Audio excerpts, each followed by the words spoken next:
Assalamualaikum warahmatullahi wabarakatuh. Alhamdulillahirrabbilalamin wa bihi nasta'in wa ala umuri dunya waddin. Wassalatu wassalamu ala asrafil anbiya'i wal mursalin sayyidina wa maulana Muhammad wa ala alihi wa sahbihi ajma'in. Halo teman-teman edukatif semua, selamat datang kembali di channel YouTube saya dengan saya Hafiz Ansari NIM 2018 10 11 03 11 007. Nah, di video kali ini kita akan mencoba membahas mengenai hukum pasar modal. Penasaran gimana pembahasannya? Yuk kita simak. Berikut ini adalah materi-materi tentang hukum pasar modal. Materi yang pertama yaitu karakteristik pasar modal. Materi yang kedua itu dasar hukum pasar modal. Materi yang ketiga itu instrumen pasar modal. Dan yang terakhir itu pemain pasar modal. Karakteristik pasar modal. Pengertian dari pasar modal sendiri yaitu kegiatan yang berhubungan dengan penawaran umum dan perdagangan efek, perusahaan publik yang berkaitan dengan efek yang diterbitkannya, serta lembaga dan profesi yang berkaitan dengan efek. Hal tersebut tercantum pada pasal 1 angka 13 Undang-Undang Pasar Modal. Sejarah pasar modal. Pasar modal telah hadir sejak zaman kolonial Belanda pada tahun 1912 di Batavia yang didirikan oleh pemerintah Hindia Belanda untuk kepentingan pemerintah kolonial atau VOC. Perkembangan dan pertumbuhan pasar modal tidak berjalan seperti yang diharapkan. Hal tersebut disebabkan oleh beberapa faktor seperti Perang Dunia ke-1 dan ke-2, perpindahan kekuasaan dari pemerintah kolonial kepada pemerintah Republik Indonesia, dan berbagai kondisi yang menyebabkan operasi bursa efek tidak dapat berjalan sebagaimana mestinya. Pemerintah Republik Indonesia mengaktifkan kembali pasar modal pada tahun 1977 dan beberapa tahun kemudian pasar modal mengalami pertumbuhan seiring dengan berbagai insentif dan regulasi yang dikeluarkan oleh pemerintah. Fungsi pasar modal. Fungsi yang pertama yaitu sebagai sarana untuk menghimpun dana untuk masyarakat yang disalurkan ke dalam kegiatan-kegiatan yang produktif. Nah, yang kedua itu adalah mendorong terciptanya kesempatan berusaha dan sekaligus menciptakan kesempatan kerja. Yang ketiga, sumber pembiayaan yang mudah, murah, cepat bagi dunia usaha dan pembangunan nasional. Yang keempat itu mempertinggi efisiensi alokasi sumber produksi. Selanjutnya, memperkokoh beroperasinya mekanisme financial market dalam menata sistem moneter, karena pasar modal dapat menjadi sarana atau open market operation sewaktu-waktu diperlukan oleh bank sentral. Fungsi yang kedua, selanjutnya itu adalah menekan tingginya tingkat bunga menjadi suatu rate yang reasonable. Yang terakhir itu sebagai alternatif investasi bagi para pemodal. Jenis-jenis pasar modal. Jenis yang pertama yaitu pasar perdana atau primary market, atau juga initial public offering. Pasar perdana yaitu salah satu jenis pasar modal terkait tempat melakukan penawaran efek oleh sindikasi, penjamin emisi dan agen penjualan kepada para investor publik. Selanjutnya, jenis yang kedua itu pasar sekunder atau secondary market. Pasar sekunder yaitu tempat efek-efek yang sudah dicatatkan di bursa efek diperjualbelikan. Pasar sekunder memberikan sebuah kesempatan kepada para investor untuk membeli atau menjual efek-efek yang tercatat di bursa. Sesudah terlaksana penawaran perdana di pasar ini, efek-efek diperdagangkan di satu investor-investor lainnya. Dasar hukum pasar modal. Dasar hukum pasar modal yaitu pada peraturan perundang-undangan. Yang pertama itu ada Undang-Undang Nomor 8 Tahun 1995 tentang pasar modal. Yang kedua, Peraturan Pemerintah Nomor 45 Tahun 95 tentang penyelenggaraan kegiatan di bidang pasar modal. Yang ketiga, Peraturan Pemerintah Nomor 46 Tahun 1995 tentang tata cara pemeriksaan di bidang pasar modal. Selanjutnya ada Keputusan Menteri Keuangan Nomor 645 garing KMK titik 010 garing 1995 tentang pencabutan Keputusan Menteri Keuangan Nomor 1548 garing KMK titik 013 garing 1990 tentang pasar modal sebagaimana telah diubah terakhir dengan Keputusan Menteri Keuangan Nomor 284 dan seterusnya. Ya. Selanjutnya ada juga itu tentang Keputusan Menteri Keuangan tentang pemilikan saham atau unit penyertaan reksadana oleh modal asing. Yang selanjutnya adalah juga Keputusan tentang Menteri Keuangan yaitu tentang pemilikan saham efek oleh modal asing. Selanjutnya itu sama juga Keputusan Menteri Keuangan tentang pembelian saham oleh pemodal asing melalui pasar modal. Ada juga Keputusan Menteri Keuangan tentang permodalan perusahaan efek Selanjutnya itu adalah seperangkat peraturan pelaksana yang dikeluarkan oleh Ketua BAPEM atau Badan Pengawas Pasar Modal sejak tanggal 17 Januari 1996. Nah, peraturan perundang-undangan di atas masih harus dilengkapi dengan ratusan peraturan Badan Pengawas Pasar Modal sebagaimana ditunjuk pelaksanaan teknisnya. Undang-Undang Pasar Modal mempunyai hubungan dengan Undang-Undang Perseroan Terbatas. Nah, Undang-Undang Pasar Modal ini merupakan leg spesialis dari Undang-Undang Perseroan Terbatas. Undang-Undang Perseroan Terbatas pasal 127 menyebutkan bahwa bagi perseroan yang melakukan kegiatan tertentu di bidang pasar modal berlaku ketentuan ini sepanjang tidak diatur dalam peraturan perundang-undangan di bidang pasar modal. Instrumen pasar modal.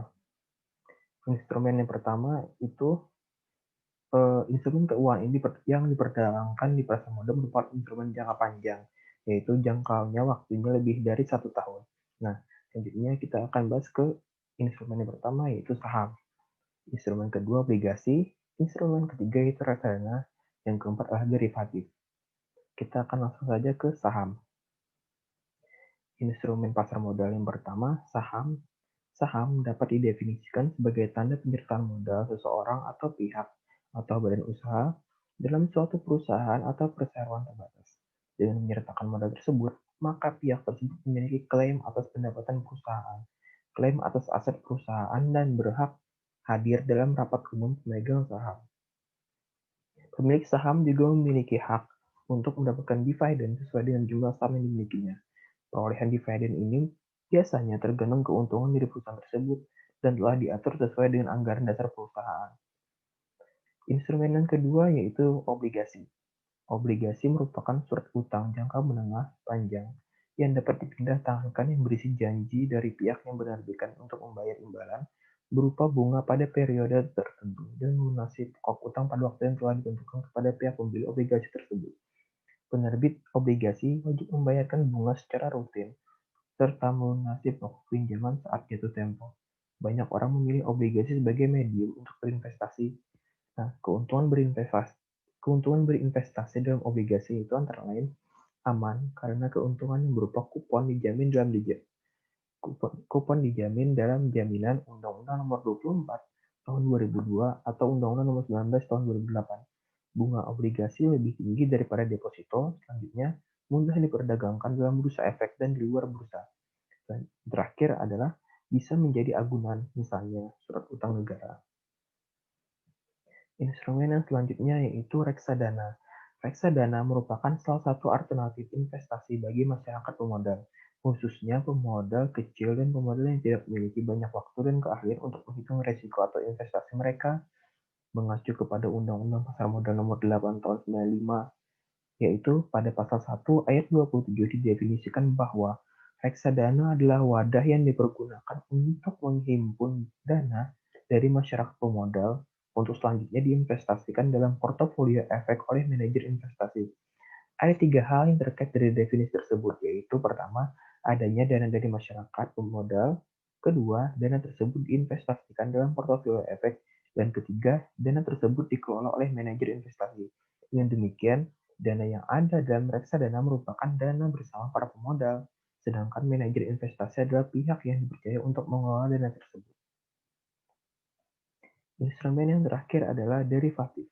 Nah, derivatif merupakan kontrak atau perjanjian yang nilai atau peluang keuntungannya terkait dengan kinerja aset lain.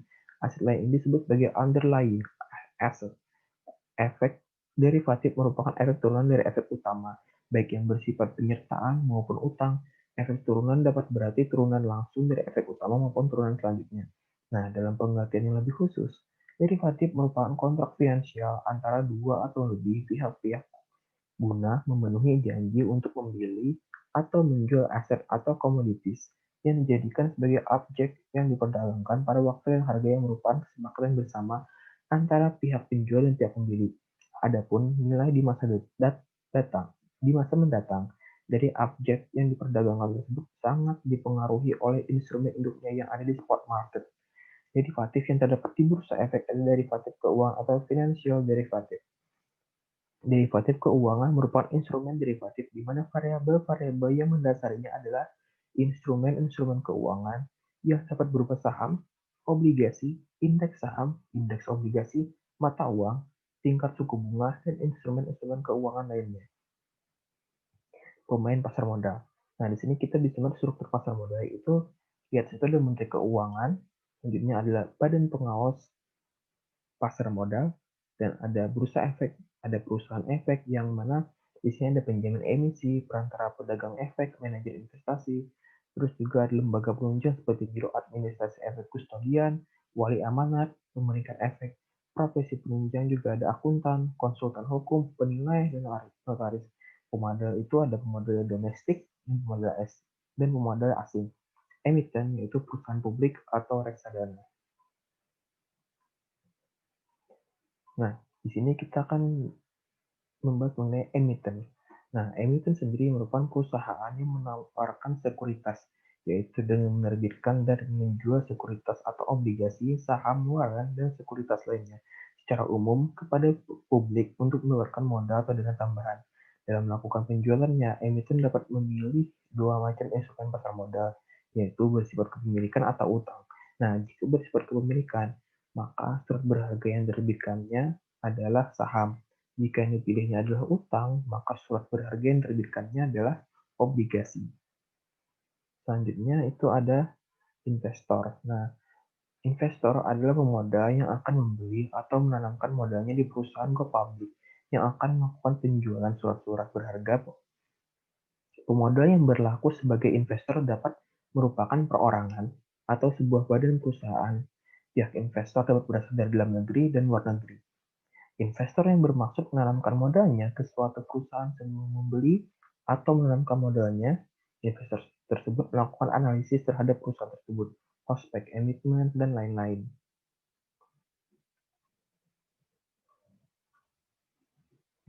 Bagaimana? Apakah kalian sudah mengetahui beberapa fakta menarik seputar hukum pasar modal? Semoga di video kali ini bermanfaat bagi kalian semua dan bagi masyarakat seluruh Indonesia. Jangan lupa tekan tombol subscribe dan nyalakan notifikasinya untuk mendapatkan video-video menarik dari channel ini.